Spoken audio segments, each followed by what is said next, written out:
न चीनी न गुड़ ना ही इसमें है खजूर। तो ये केक मैंने बनाया है बिना कोई अलग से चीनी ऐड किए। मिठास है इस केक में, पर कैसे है इसके लिए आपको रेसिपी देखनी पड़ेगी। तो चलिए बनाते हैं स्पंज केक। इस रेसिपी के लिए हम सबसे पहले बनाएंगे एप्पल सॉस या फिर एप्पल का एक प्यूरे। नॉर्मली जो एप्पल सॉस होता है ये बच्चों को भी खिलाने के लिए बनाया जाता है, तो इसमें कई लोग एडिशनल चीनी डालते हैं, लेकिन मैं कोई चीनी यूज़ नहीं करने वाली हूँ। बस आपको ध्यान रखना है कि जो आप एप्पल खरीद रहे हैं बढ़िया क्वालिटी के हो, अच्छी मिठास वाले हो। अगर अच्छे बढ़िया मीठे मीठे एप्पल्स आपको मिल गए ना, तो आपका केक बहुत ज़्यादा अच्छा बनेगा। तो सबसे पहला स्टेप है अच्छे से एप्पल को धोकर पोंछ कर इन्हें छील लिया जाए। आपको इसे छीलने के बाद तुरंत ही एप्पल सॉस बनाना है, पहले ही कट करके नहीं रखना है, वरना जो एप्पल्स हैं ये काले पड़ सकते हैं। तो बीच का जो हिस्सा है वो हमने निकाल लिया है। अब इसके बाद हम एप्पल्स को चॉप करेंगे, तो रफली चॉप करेंगे क्योंकि इन्हें हमें पकाने के बाद पीसना ही है। तो आप अच्छे से एप्पल्स को चॉप कर लें और इमीडिएटली इसे आप एक कढ़ाई या फिर जिस बर्तन में आप इसे पकाने वाले हैं उसमें डाल दें। अगर आपके घर में एकदम छोटा बेबी है जिसके आपने सॉलिड्स शुरू किए हैं, तो उसे भी आप ये एप्पल सॉस खिला सकते हैं। तो अब इसमें हम डालेंगे थोड़ा सा नींबू का रस। नींबू के रस से जो कालापन है वो एप्पल का कम हो जाएगा और साथ ही में जिसका टेस्ट है ना वो भी एनहांस हो जाएगा। अब हमें इसे पकाना है, तो इसे चला चला कर अच्छे से हम पकाएंगे धीमी आंच पर या फिर धीमी से मीडियम आंच पर। तो आप धीरे धीरे देखेंगे कि एप्पल जो है ये सॉफ्ट होने लगेगा, इसका पानी छूटने लगेगा। अब इसके बाद हमें एप्पल को ढककर पकाना है। हमने इसमें अलग से कोई न पानी डाला है न चीनी डाली है, कुछ नहीं डाला है। ये अपने में ही अपने ही जूसेस में पक जाएगा। तो बीच में इसे चलाते रहें ताकि ये चिपके ना। अब इसे ढककर हम थोड़ी देर और पका लेंगे। तो कुछ इस तरह से ये एप्पल का मिक्सचर हो जाएगा। हमें इसे पूरा सुखाना नहीं है, बस कुछ इस तरीके से पका लेना है।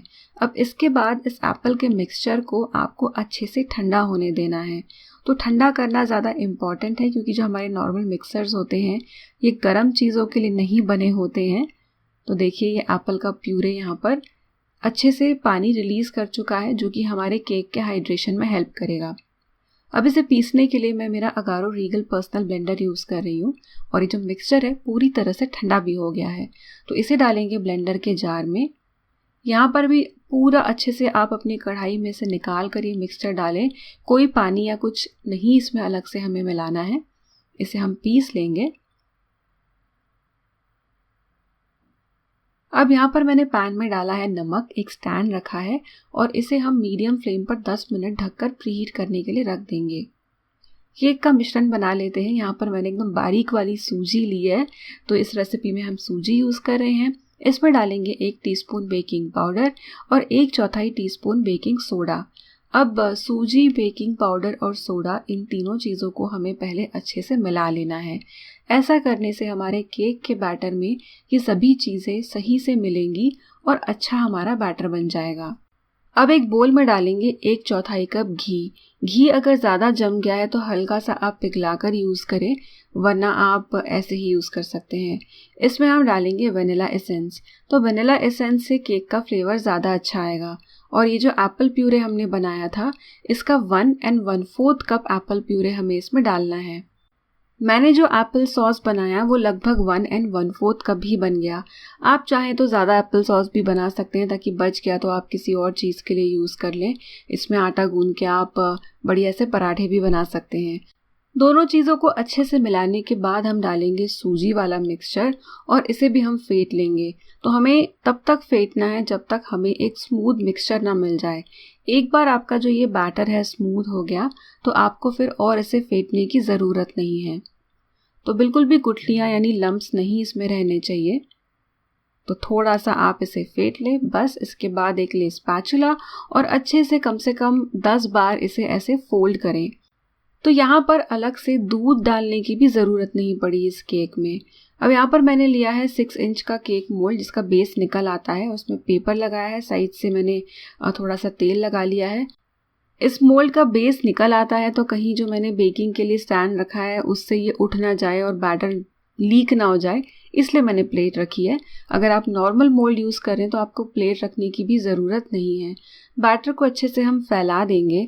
अब इसके बाद अगर आपको अवन में बेक करना है तो 180 डिग्री सेल्सियस पर अवन को प्रीहीट करें और 35 to 40 मिनट्स बेक करें।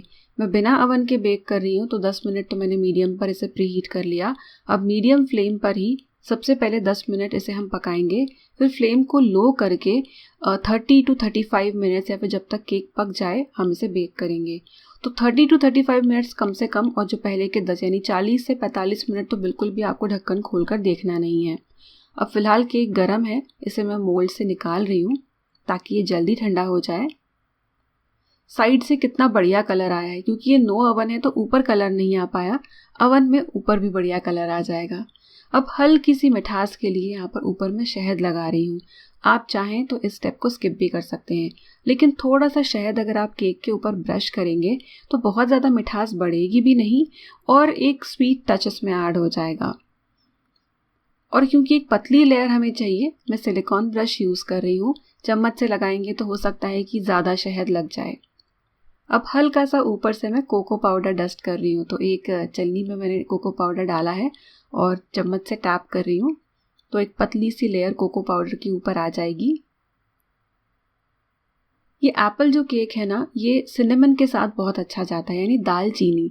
तो अगर आपको दालचीनी और एप्पल का कॉम्बिनेशन पसंद है तो इस केक के बैटर में आप थोड़ा सा 2-4 चुटकी दालचीनी का पाउडर भी मिला सकते हैं। अब इस केक में और एक बढ़िया टच ऐड करने के लिए मैं ये केक टॉपर ऐड कर रही हूँ।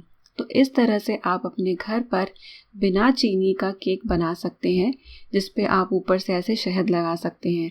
तो ना हमने इसमें चीनी यूज़ की, ना हमने गुड़ यूज़ किया और ना ही खजूर।